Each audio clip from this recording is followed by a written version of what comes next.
నమస్కారం ETV news కి స్వాగతం. ఢిల్లీ మద్యం విధానంపై ఈడీ సీబీఐ కేసులో బీఆర్ఎస్ ఎమ్మెల్సీ కల్వకుంట్ల కవితకు సుప్రీంకోర్టు బెయిల్ మంజూరు చేసింది. ఈడీ దర్యాప్తు పూర్తి చేయడం సహా సీబీఐ తుది ఛార్జిషీట్ దాఖలు చేసినందున నిందితురాలు జైల్లో ఉండాల్సిన అవసరం లేదని ధర్మాసనం స్పష్టం చేసింది.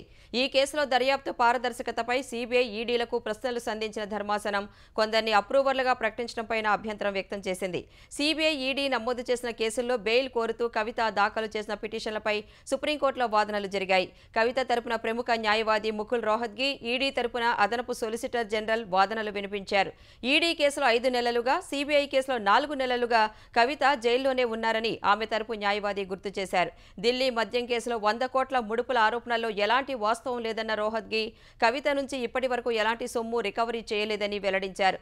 ఒక మహిళగా కవిత బెయిల్కు అర్హురాలని తెలిపారు. ఇదే కేసులో మనీష్ సిసోడియాకు బెయిల్ మంజూరైందని, ఆయనకు వర్తించిన నిబంధనలే కవితకు వర్తిస్తాయన్నారు. మరోవైపు కవిత తరచూ ఫోన్లు మార్చారని, ఉద్దేశపూర్వకంగానే ఫోన్లలో డేటా తొలగించారని ఈడీ తరపు న్యాయవాది వాదించారు. ఫోన్లో సందేశాలు తొలగిస్తే తప్పేంటని న్యాయమూర్తి ప్రశ్నించగా, పూర్తిగా డేటానే ఫార్మాట్ చేశారని వివరించారు. ఇరువైపులా వాదనలు విన్న ధర్మాసనం కవితకు బెయిల్ మంజూరు చేసింది. కొన్ని షరతులు విధించిన ధర్మాసనం ఒక్కో కేసులో 10 లక్షల పూచీకత్తు సమర్పించాలని, సాక్షులను ప్రభావితం చేయరాదని ఆదేశించింది. పాస్పోర్టును కింది కోర్టులో డిపాజిట్ చేయాలని సూచించింది.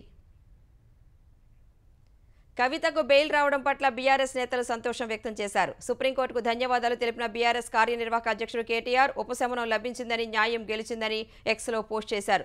సాక్ష్యాలు లేకుండా కవితను అరెస్టు చేశారన్న బీఆర్ఎస్ రాజ్యసభ ఎంపీ వద్దిరాజు రవిచంద్ర ఆమెకు బెయిల్ రావడం పట్ల సంతోషం వ్యక్తం చేశారు. కవితకు బెయిల్ రావడంతో తెలంగాణ భవన్లో బీఆర్ఎస్ నేతలు, కార్యకర్తలు సంబరాలు చేసుకున్నారు. మిఠాయిలు పంచుకుని టపాసులు కాల్చి సంబరాలు చేశారు. కవితకు బెయిల్ బీఆర్ఎస్ సాధించిన నైతిక విజయమన్న మధుసూదనాచారి, రావుల చంద్రశేఖర్ రెడ్డి రేపు కేసు నుంచి కడిగిన ముత్యంలా బయటపడతారని ఆశాభావం వ్యక్తం చేశారు. కవిత బెయిల్ పిటిషన్ విచారణ సందర్భంగా సుప్రీంకోర్టు చేసిన వ్యాఖ్యలు ఈడీ, సీబీఐలకు చెంపపెట్టు లాంటివని పేర్కొన్నారు. పాలకపక్షం, రాజకీయ ప్రత్యర్థులను వేధిస్తున్న ఈడీ, సీబీఐ తీరుపై దేశవ్యాప్త చర్చ జరగాలని వ్యాఖ్యానించారు. కవితకు బెయిల్ రావడం బీఆర్ఎస్, కాంగ్రెస్ సాధించిన విజయమని కేంద్ర మంత్రి బండి సంజయ్ అన్నారు. ఈ మేరకు కవితకు బెయిల్పై ఎక్స్లో స్పందించిన ఆయన, బీఆర్ఎస్, కాంగ్రెస్ అలుపెరగని ప్రయత్నాలు ఫలించాయని పేర్కొన్నారు. బీఆర్ఎస్ లీడర్ బెయిల్పై బయటకు కాంగ్రెస్ నేతకు రాజ్యసభ సీటు అని వ్యాఖ్యానించారు. బెయిల్ కోసం వాదించిన అభ్యర్థికి మద్దతు ఇవ్వడం కేసీఆర్ రాజకీయ చతురత అని బండి సంజయ్ తెలిపారు. ఈ వ్యాఖ్యలపై మండిపడ్డ కేటీఆర్, సుప్రీంకోర్టు తీర్పునకు కేంద్ర మంత్రి వక్రభాష్యం చెప్పడం సమంజసం కాదన్నారు. సంజయ్ వ్యాఖ్యలను సుప్రీంకోర్టు, సీజేఐ సుమోటోగా స్వీకరించాలన్న కేటీఆర్, కోర్టు ధిక్కారంగా పరిగణించి చర్యలు తీసుకోవాలని ఎక్స్లో పేర్కొన్నారు. బీఆర్ఎస్ ఎమ్మెల్సీ కవితకు బెయిల్ ఊహించిందేనని, బీజేపీ, బీఆర్ఎస్ కుమ్మక్కుతోనే బెయిల్ వచ్చిందని TPCC working president Mahesh Kumar Goud ఆరోపించారు. మొన్నటి వరకు చీకటి ఒప్పందాలతో కాంగ్రెస్ను దెబ్బతీయాలని చూశారని ఆయన ధ్వజమెత్తారు. పార్లమెంటు ఎన్నికల్లో బీఆర్ఎస్, బీజేపీకి దాసోహమైందని విమర్శించారు. బీఆర్ఎస్ నేతలు హరీష్ రావు, కేటీఆర్ ఢిల్లీలో బీజేపీ నేతల చుట్టూ తిరిగి ఆపద మొక్కులు మొక్కారన్నారు. ఇక బీజేపీలో బీఆర్ఎస్ విలీన ప్రక్రియ మొదలవుతుందని మహేష్ కుమార్ గౌడ్ చెప్పారు. 2047 నాటికి ఆంధ్రప్రదేశ్ను 2 ట్రిలియన్ల ఆర్థిక వ్యవస్థగా మార్చేందుకు ఏపీ విజన్ డాక్యుమెంట్ సిద్ధం చేస్తున్నట్లు ముఖ్యమంత్రి చంద్రబాబు చెప్పారు.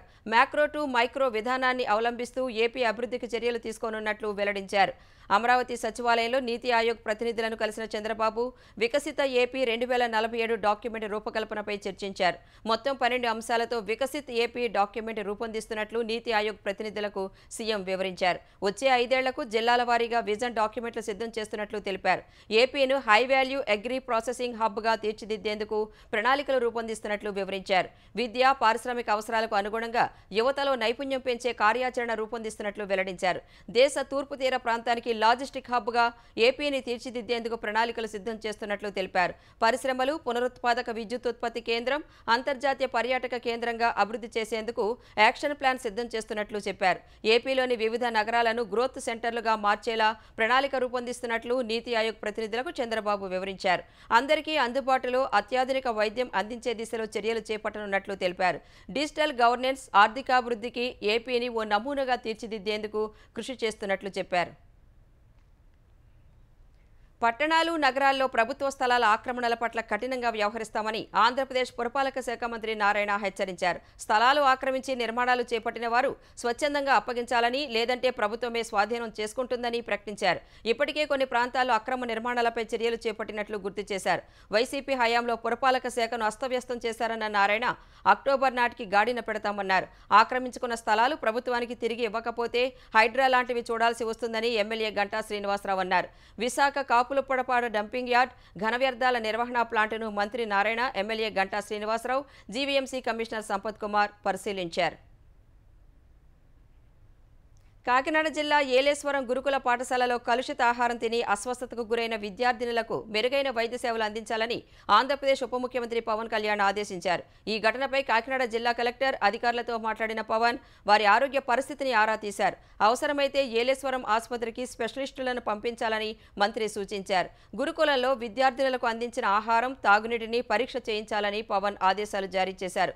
అటు ఈ ఘటన తనను ఆందోళనకు గురిచేసిందని విద్యాశాఖ మంత్రి నారా లోకేష్ చెప్పారు. ఇలాంటి ఘటనలు పునరావృతం కాకుండా పగడ్బందీ చర్యలు తీసుకోవాలని అధికారులకు సూచించారు. ఉక్రెయిన్ పర్యటనకు వెళ్లిన ప్రధాని నరేంద్ర మోదీపై అమెరికా అధ్యక్షుడు జో బైడెన్ ప్రశంసలు కురిపించారు. కీవ్ పర్యటన ద్వారా మోదీ శాంతి సందేశం పంపారని బైడెన్ వ్యాఖ్యానించారు. మోదీ పర్యటన సందర్భంగా ఉక్రెయిన్కు భారత్ మానవతా సాయం అందించడంపై హర్షం వ్యక్తం చేశారు.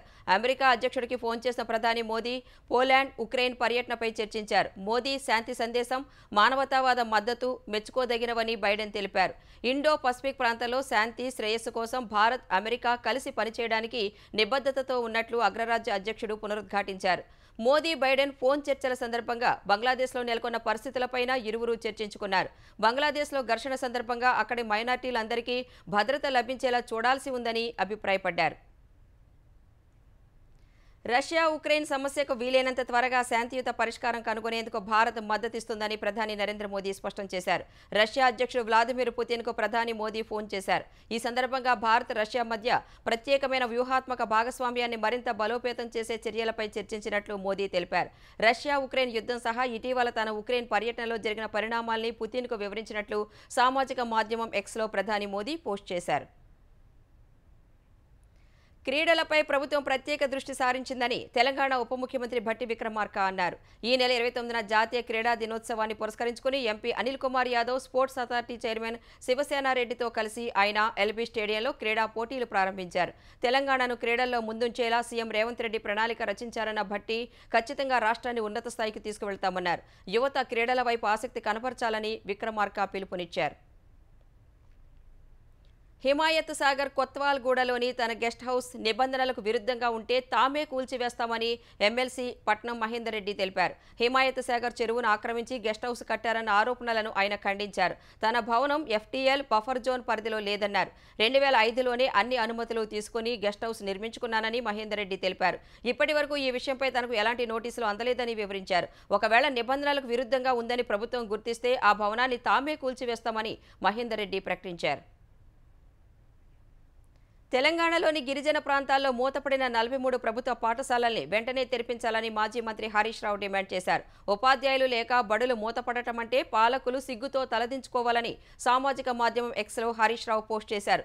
దేశ భవిష్యత్ తరగతి గదుల్లో నిర్మితమవుతుందని చెప్పిన హరీష్, కాంగ్రెస్ పాలనలో విద్యార్థులు తరగతి గదుల్లో చదువుకు నోచుకోని పరిస్థితి వచ్చిందన్నారు.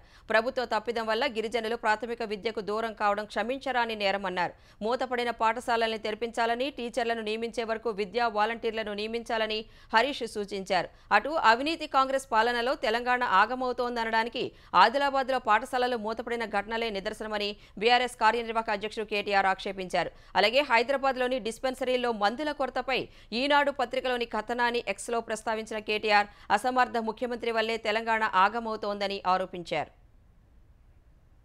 కాకతీయ కళాతోరణం, చార్మినార్ లేని రాజముద్రతో గ్రేటర్ వరంగల్ కార్పొరేషన్ ప్రధాన కార్యాలయం ఎదుట ఫ్లెక్సీ ఏర్పాటు చేయడంపై బీఆర్ఎస్ కార్యనిర్వాహక అధ్యక్షుడు కేటీఆర్ మండిపడ్డారు. ఇది అధికారిక నిర్ణయమా లేదా అధికారుల నిర్లక్ష్యమా అంటూ నిలదీశారు. తెలంగాణలో అసలు ఏం జరుగుతుందో మీకైనా తెలుసా అంటూ ప్రభుత్వ ప్రధాన కార్యదర్శికి ట్యాగ్ చేశారు. తెలంగాణ అస్తిత్వ చిహ్నాలైన కాకతీయ తోరణం, చార్మినార్లతో ఇలాంటి చేష్టలు మంచిది కాదన్నారు. ఈ కొత్త చిహ్నాన్ని ఎవరు, ఎప్పుడు, ఎక్కడ ఆమోదించారని ప్రశ్నించారు. ఒకవేళ ఆమోదించకపోతే అధికారులు ఎలా వాడారని నిలదీశారు. అలాంటి చిహ్నాలను వాడిన వారిపై వెంటనే కఠిన చర్యలు తీసుకోవాలని డిమాండ్ చేశారు. కోల్కతా ఆర్జీ కార్ ఆసుపత్రిలో వైద్య విద్యార్థి అత్యాచార ఘటనను నిరసిస్తూ విద్యార్థి సంఘాలు తలపెట్టిన సచివాలయం ముట్టడి ఉద్రిక్తతకు దారితీసింది. కాలేజ్ స్క్వేర్ నుంచి బయలుదేరిన విద్యార్థులు హౌడా వద్ద సంతర్గాచి కూడలిలో పోలీసు బలగాలతో ఘర్షణకు దిగారు. పోలీసులు ఏర్పాటు చేసిన బారికేడ్లను పక్కన పడేసి ముందుకు వెళ్లేందుకు ప్రయత్నించారు. వారిని అడ్డుకునేందుకు పోలీసులు లాఠీచార్జి చేశారు. బాష్పవాయు గోళాలను ప్రయోగించారు. అయినా విద్యార్థులు ముందుకే దూసుకు వెళ్లగా పోలీసులు జలఫిరంగులను ప్రయోగించారు. నబన్న అభియాన్ పేరుతో పశ్చిమ బంగా ఛాత్ర సమాజ్ విద్యార్థి సంఘం నిరసన ర్యాలీకి పిలుపునిచ్చింది. ఈ ర్యాలీకి రాష్ట్ర ప్రభుత్వ ఉద్యోగుల సంఘం సంగ్రామీ జౌతా మంచా మద్దతిచ్చింది. ఈ ఆందోళనకు అనుమతి లేదన్న పోలీసులు 3 అంచెల భద్రత ఏర్పాటు చేశారు. 6,000 మంది పోలీసులను మోహరించారు. ఎక్కడికక్కడ బ్యారికేడ్లను అడ్డుగా పెట్టారు. నబన్నా అభియాన్ పేరుతో అశాంతి సృష్టించేందుకు కుట్ర పన్నారని పోలీసులు తెలిపారు. ఈ మేరకు తమ వద్ద సమాచారం ఉందన్నారు. మహారాష్ట్ర సింధుదుర్గ కోట వద్ద ఏర్పాటు చేసిన ఛత్రపతి శివాజీ మహారాజ్ విగ్రహం కూలిన ఘటనలో కాంట్రాక్టర్ నిర్మాణ కన్సల్టెంట్పై పోలీసులు కేసు నమోదు చేసి దర్యాప్తు చేపట్టారు. Public works department assistant engineer ఫిర్యాదు మేరకు కాంట్రాక్టర్ జైదీప్ ఆప్టే, నిర్మాణ కన్సల్టెంట్ చేతన్ పాటిల్పై ఎఫ్ఐఆర్ నమోదు చేశారు. విగ్రహ నిర్మాణంలో ఉపయోగించిన నట్లు, బోల్టులు తుప్పుపట్టాయని ఏఈ తన ఫిర్యాదులో పేర్కొన్నారు. గతేడాది డిసెంబర్ 4న నేవీ డే సందర్భంగా ప్రధాని నరేంద్ర మోదీ 35 అడుగుల శివాజీ విగ్రహాన్ని ఆవిష్కరించారు. ప్రతిష్టాత్మకంగా ఏర్పాటు చేసిన విగ్రహం కేవలం 8 నెలలకే సోమవారం మధ్యాహ్నం కూలిపోయింది.